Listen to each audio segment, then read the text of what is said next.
Wednesday night, the Bay Arena. Arsenal in the last 16 of the Champions League. This is exactly where this football club belongs. And this is exactly the moment that Mikel Arteta has been building toward for 4 years. Welcome to Andy Gunners Live. I am Andrew. If you are new here, hit that subscribe button right now, turn on your notifications, and stay with me until the very end, because today we are breaking down everything, every injury, every tactical question, every squad detail, every danger ahead of what could be one of the most important nights in Arsenal's recent history. Before we go anywhere, smash that like button. It genuinely helps this channel grow, and it means more content like this lands in front of fellow Arsenal supporters every single week. Now, let us get into it. Arsenal Football Club arrives at the Bay Arena on Wednesday, March 11th at 17:45 GMT. As not just the favourites for this tie, they arrive as arguably the best team left in this competition. That is not hype. That is not the emotion of a fan talking. That is a cold, factual reading of what Mikel Arteta's side has produced across this entire Champions League campaign. 8 games in the league phase, 8 wins, 23 goals scored, only 4 conceded. They finished first in the entire competition. No other club in Europe managed a perfect record through the league phase. Not Real Madrid, not Bayern Munich, not anyone. Arsenal were untouchable. And the question now is whether they can carry that form into the knockout rounds against a side that on paper is significantly weaker than they were 12 months ago. That matters because Bayer Leverkusen 12 months ago and Bayer Leverkusen today are very different propositions. And I want to walk you through exactly why. Let us start with the elephant in the room. Florian Wirtz is gone. He left in June 2025. He left for Liverpool. He left for somewhere between £100 million and £107 million, becoming the most expensive transfer in the history of the Bundesliga. He was the heartbeat of this Leverkusen team. He was the player who could unlock any defence in Europe with a single moment of brilliance. He is no longer in Leverkusen. He is no longer a problem for Arsenal on Wednesday. That departure alone changes the entire calculation around this tie. Wirtz was Leverkusen's creative engine under Xabi Alonso. Without him, whoever has been in the dugout this season has faced an enormous task trying to replace not just his goals and assists, but his footballing intelligence. Speaking of the dugout, and this is a story that has been absolutely chaotic, let us talk about what has happened to Bayer Leverkusen managerially this season, because it is extraordinary. Xabi Alonso left for Real Madrid in the summer of 2025. That was confirmed. Real Madrid came calling, and he answered. The greatest manager in Leverkusen's modern history walked out the door. The club then appointed Erik ten Hag as his replacement on July 1st, 2025. Ten Hag lasted exactly 2 Bundesliga games before being sacked on September 1st. 2 games, that set a new record for the shortest managerial tenure in German football history. It was a catastrophic appointment, and it unravelled almost immediately. On September 8th, 2025, Leverkusen brought in Kasper Hjulmand, the former Denmark national team manager. Hjulmand has stabilised the situation, but the results this season have been inconsistent at best. Leverkusen sits 6th in the Bundesliga right now. 6th. A club that won the Bundesliga title the season before Alonso left. A club that went the entire league season unbeaten not long ago is currently fighting just to secure European football for next season. That is the scale of the regression. Their last 5 games across all competitions produce 1 win, 3 draws and 1 defeat. Their most recent outing was a 3-3 draw away at Freiburg in the Bundesliga. They were leading 3-2 and conceded a late equaliser. That is not the form of a team ready to go and knock out the best side in Europe. And the injury situation at the Bay Arena right now is genuinely concerning for Schulmann's preparations. Goalkeeper Mark Flecken is out with a knee injury. The experienced defender Loic Bad is out with a thigh muscle problem. Midfielder Arthur has a syndesmosis tear and is unavailable. Elias Ben-Seguir has an ankle injury. Nathan Tella is in rehabilitation. Lucas Vazquez has a calf injury. Patrick Schick, their top scorer, with 7 Champions League goals this season, is carrying muscle problems, and his availability for Wednesday is in genuine doubt. That is a heavily depleted squad heading into the biggest game of their season. Blažević starts in goal in place of Flecken. Their defence has been reshuffled repeatedly due to injuries. The midfield and attack that was so devastating under Alonso look considerably more fragile now. One important note for this tie, and I know some Arsenal supporters may have forgotten this detail. Piero Hincapié is on loan at Arsenal from Bayer Leverkusen. That is correct. Arsenal effectively borrowed one of Leverkusen's own defenders. And under UEFA Champions League regulations, loan players are permitted to face their parent clubs. So Hincapie will most likely start for Arsenal against the club that actually owns his registration. That is a remarkable situation, and it tells you something about how this Leverkusen rebuild has gone. Their own player is expected to feature for the opposition. One more thing on the tactical side of Leverkusen. Granit Xhaka is still there, still registered, still a central figure in that midfield. Do not underestimate him. He knows Arsenal better than almost any player on that Leverkusen pitch. He played for this club for 6 years. He knows the spaces. He knows the rhythms. He knows the psychology. He will be the most motivated man at the Bay Arena on Wednesday. Arsenal will need to manage him carefully. Now I need to address something directly. There is a headline circulating that states William Saliba is set to start on Wednesday.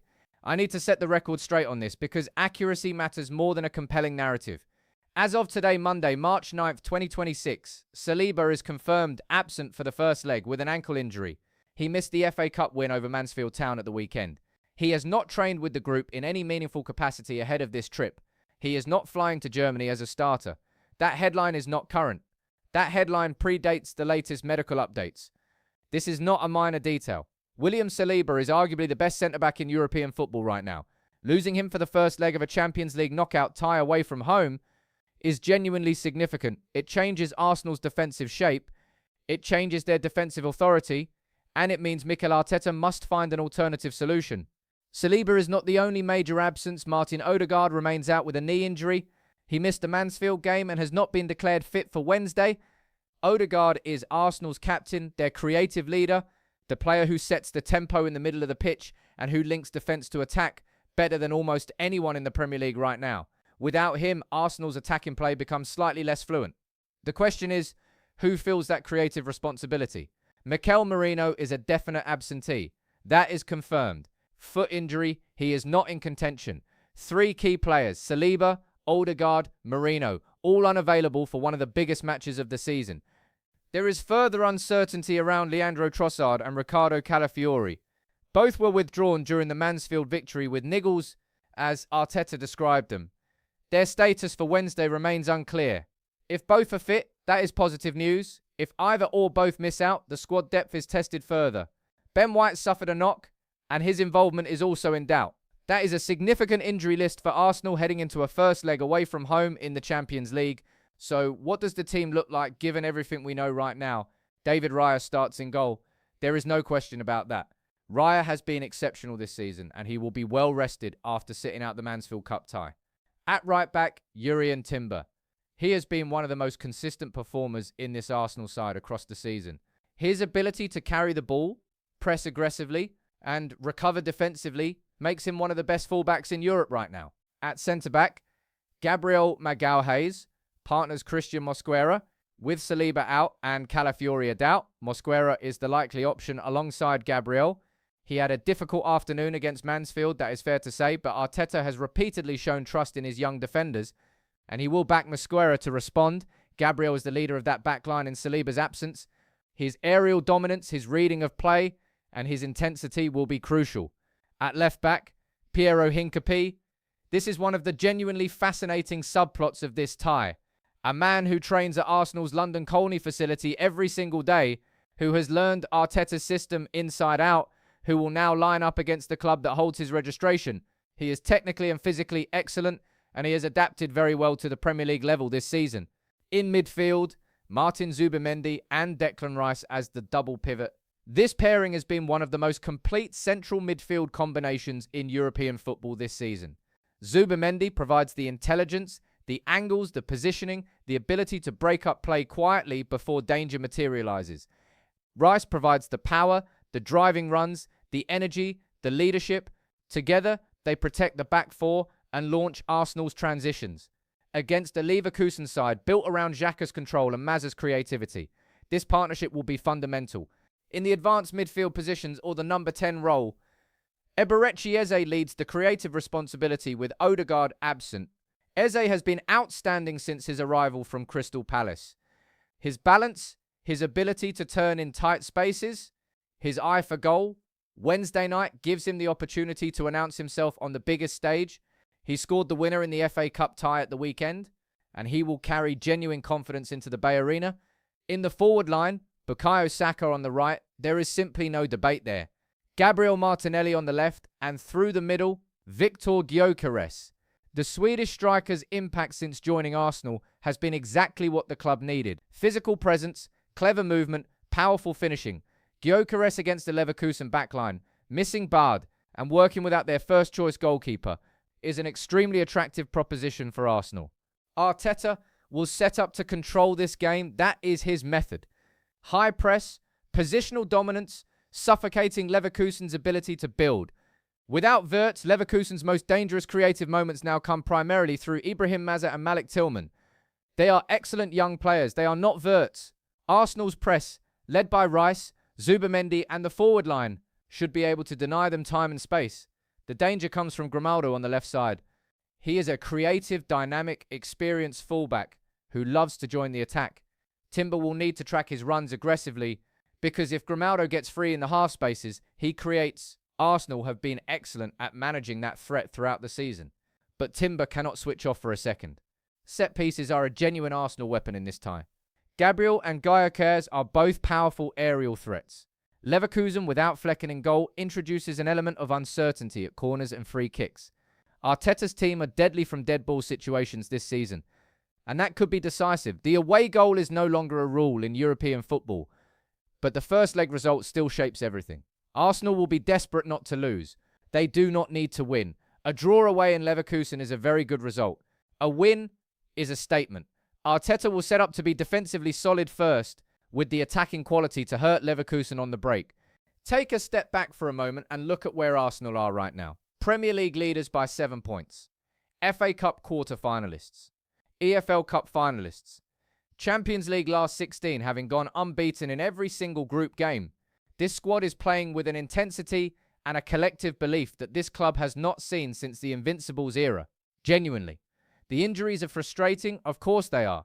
Missing Saliba, Ødegaard and Merino for a Champions League knockout tie is painful. But look at the depth of this squad. Look at what Arteta has built. A year ago, Arsenal did not have Gyökeres, Eze, Zubimendi, Madueke, Hincapié, Norgard. The squad has been transformed. The resources available to absorb injury blows and still compete at the highest level are genuinely impressive. And look at the history between these two clubs. Arsenal have never lost to Bayer Leverkusen. Never, not once, in any official competition. That record means nothing once the whistle blows on Wednesday, but it speaks to a psychological edge that exists, whether Leverkusen want to acknowledge it or not. The bookmakers have this right. Arsenal are significant favourites. Win probability of over 60%. Reflects not just the squad quality, but the trajectory of both clubs this season. One is ascending with an almost perfect European record behind them. The other is rebuilding through an extraordinarily difficult transitional year. Arsenal supporters should also think about the second leg on March 17th at the Emirates. That game will be played in front of a sold-out home crowd in North London. If Arsenal get a draw or better at the Bay Arena, they come back to the Emirates with every advantage. If they somehow get beaten, and I do not expect that, then the second leg becomes a recovery mission in front of their own fans. Either way, Arsenal have the home leg to come. That is an enormous advantage. The potential quarter-final opponents, if Arsenal progress, are Sporting Lisbon or Bodo Glimt. That is a very manageable path for a team with Arsenal's quality. Arteta and his players know that. They know that if they can navigate the next 2 weeks, a Champions League semi-final is genuinely within reach. For this football club, for these supporters, that would mean everything. I want to close by saying something that I feel deeply as an Arsenal supporter. We have waited a long time for nights like this. We have watched other clubs win this competition. We have watched some difficult years. We have watched this club rebuild slowly, methodically, under a manager who never lost faith in what he was creating. Wednesday night at the Bay Arena is not the destination. It is a step on the way to something bigger, but these steps matter. Each performance, each result, each away night in Europe where this team shows what they are capable, it builds the identity of a club that is serious about winning the biggest trophies available. Arsenal, without Saliba, without Ødegaard, without Merino, on the road in Germany, against a side motivated by their own European survival, and they are still the clear favourites. Think about that for a moment. Think about how far this club has come. Get behind the team. The red and white will be travelling to Germany in significant numbers on Wednesday. Make yourselves heard. This is our year to make a real statement in this competition. I am Andrew. This has been Andy Gunners Live. If you made it to the end, thank you. Drop your predicted scoreline in the comments right now. I want to see what the community thinks. Subscribe if you are not already part of this channel, hit the like button and turn on notifications so you never miss a breakdown, a reaction or a post-match analysis from us. We cover every Arsenal match, we cover every angle. We are here because we love this football club. Come on Arsenal, see you at the Bay Arena.